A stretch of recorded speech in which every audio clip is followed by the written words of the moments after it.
Bienvenue dans Cascade Lumineuse avec Laïla, le podcast qui t'aide à devenir la meilleure version de toi-même. Comme le dit Allah, en vérité, Allah ne change pas l'état d'un peuple tant qu'il ne change pas ce qu'il y a en eux-mêmes. Si tu veux allumer la lumière en toi et vivre avec une conscience plus profonde, tu es au bon endroit. Prêt ou prête à plonger dans les profondeurs de ton âme et à découvrir la force intérieure qui sommeille en toi? Allons-y. Mais avant tout, installe-toi confortablement dans un endroit calme et respire profondément. Prends quelque chose à boire, que ce soit une tasse de thé ou de café chaud ou une boisson rafraîchissante, et prépare-toi à une expérience qui t'emmènera vers un niveau de conscience et de réflexion plus profond. Allez, commençons ce voyage ensemble.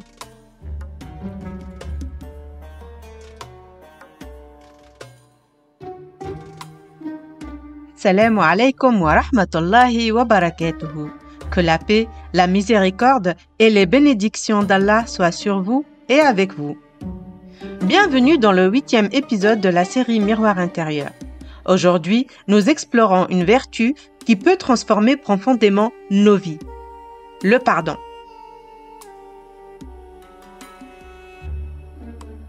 Le pardon n'est pas seulement un acte envers les autres. Il est avant tout un cadeau que nous nous offrons à nous-mêmes.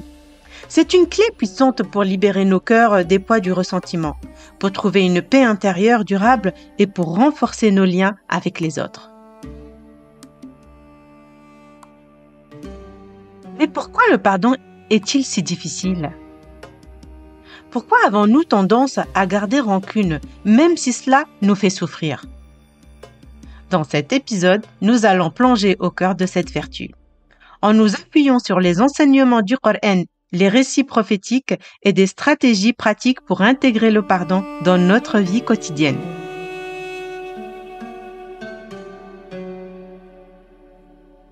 Il était une fois un homme qui vivait dans un petit village. Un jour, il fut trahi par un ami très proche. Cette trahison l'avait blessé profondément, remplissant son cœur de douleur et de colère. Les jours passaient, mais son amertume ne faisait qu'augmenter. Un matin, il décida de s'asseoir et de réfléchir à tout cela. Il réalisa que s'accrocher à cette douleur ne faisait que le blesser davantage. Alors, il fit un choix audacieux. Il pardonna. À cet instant, il ressentit une légèreté qu'il n'avait jamais connue. En libérant l'autre de son ressentiment, c'est lui-même qui l'avait libéré. Cette histoire est simple mais puissante. Elle illustre que le pardon n'est pas une faiblesse, mais une force intérieure qui peut nous libérer et nous apaiser. Des études scientifiques ont démontré que le pardon a des effets profonds sur notre santé mentale et physique, tels que la réduction du stress. Le pardon diminue le niveau de cortisol, l'hormone du stress. L'amélioration de la santé mentale, il nous aide à réduire l'anxiété, la dépression et les pensées négatives. Le renforcement de l'estime de soi, pardonner nous permet de reprendre le contrôle sur nos émotions et notre vie. Et la paix intérieure. En lâchant prise sur le passé, nous pouvons mieux vivre le présent. Personnellement, j'aime bien cette citation inspirante. Le pardon ne change pas le passé, mais il agrandit le futur. Dans le Coran, le pardon est une valeur centrale. Dans la sourate An-Nur, Bismillah ar-Rahman ar-Rahim, qu'il pardonne et absolve. N'aimez-vous pas qu'Allah vous pardonne? Et Allah est pardonneur et très miséricordieux. Un exemple marquant du pardon se trouve dans la vie du prophète Joseph, alayhi salam. Malgré la trahison de ses frères, qui l'ont vendu comme un esclave, il les a pardonnés lorsqu'ils se sont retrouvés. Dans la sourate Youssef, il dit « Pas de récrimination contre vous aujourd'hui, qu'Allah vous pardonne. C'est lui, le plus miséricordieux des miséricordieux. » On a aussi l'histoire du prophète Muhammad sallallahu alayhi wa sallam. Elle est également un modèle de pardon. Lors de la conquête de la Mecque, après des années de persécution, il déclara à ses anciens ennemis « Allez, vous êtes libres. Ces exemples nous montrent bien que le pardon est une qualité divine qui nous rapproche de notre humanité et nous libère des chaînes de la haine. Maintenant, comme d'habitude, je vous invite à prendre un instant, mettez sur pause, prenez un stylo et de quoi noter ces quelques stratégies pratiques pour cultiver le pardon. Premièrement, repensez ce qui s'est passé. Transformez votre perception de la personne qui vous a blessé. Au lieu de la voir comme une menace, considérez-la comme un enseignant envoyé par Allah pour vous apprendre quelque chose. Chaque expérience douloureuse peut être une opportunité de croissance personnelle. Par exemple, face à une personne manipulatrice, apprenez à établir des limites claires. Face à une personne critique, renforcez votre confiance en vous et ignorez les jugements destructeurs. Face à une personne menteuse, développez votre discernement et appuyez-vous sur les faits. Face à une personne colérique, restez calme et ne répondez pas par la colère. Apprenez à vous maîtriser. Deuxièmement, ne pas confondre pardonner et oublier. Pardonner, c'est choisir de ne plus porter la charge du ressentiment. Mais cela ne signifie à aucun moment d'oublier ou tolérer l'injustice. Troisièmement, acceptez que pardonner est un processus. Le pardon ne se fait pas en un jour. Soyez patient avec vous-même et célébrez chaque petit pas. Quatrièmement, ne pas prendre les choses personnellement. Rappelez-vous que la personne qui vous a fait du tort n'est qu'un instrument utilisé par Allah pour vous transmettre un message. Pardonnez pour vous-même. Le pardon vous libère de la colère et de la rancœur et vous apporte la paix intérieure. Croyez-en la justice divine et faites-lui confiance.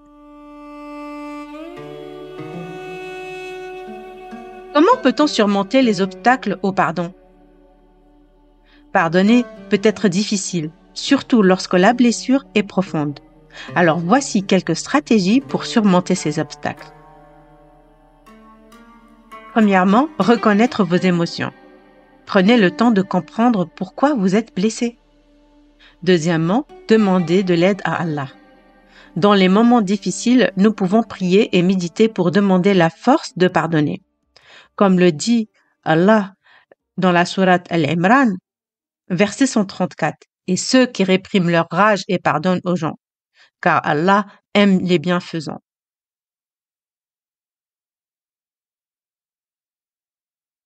Troisièmement, pratiquer le pardon envers soi-même. Il est même important d'apprendre à se pardonner ses erreurs et à les accepter comme faisant partie de la croissance personnelle. Cela nous aide à avancer sans être accablés par la culpabilité. Quatrièmement, évitez la personnalisation. Comprenez que l'autre personne est un instrument pour une leçon divine. C'est un cadeau. Cinquièmement, cherchez un soutien spirituel ou psychologique. N'hésitez pas à parler à un ami de confiance, un psychologue ou un guide spirituel. Pour vous aider, je vous propose un exercice de journalisation. Prenez un moment chaque jour pour écrire vos pensées dans un journal. Notez ce que vous ressentez envers la personne, ce que vous souhaitez lui pardonner et comment cela vous libère. Notez les progrès que vous faites et les émotions que vous souhaitez transformer. Pour approfondir le pardon et ses bienfaits, je vous conseille de lire ces 3 livres inspirants.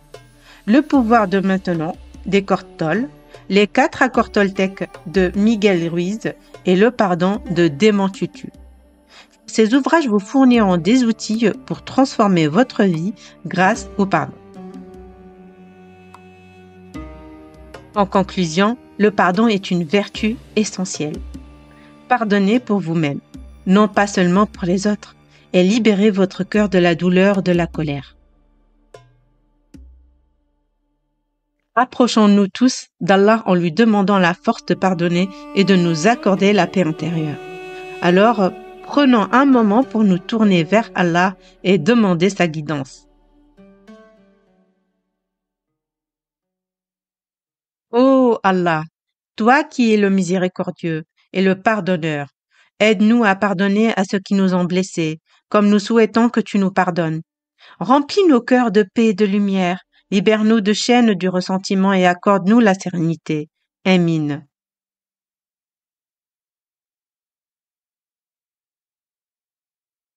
Le pardon est un voyage, pas une destination. En choisissant de pardonner, nous ouvrons la porte à une vie plus apaisée et épanouissante. Merci d'avoir écouté cet épisode. Si vous l'avez trouvé utile, partagez-le avec vos proches. Et retrouvez-moi dans le prochain épisode où nous explorons l'art du don et de la générosité pour continuer ensemble ce chemin vers une meilleure version de nous-mêmes.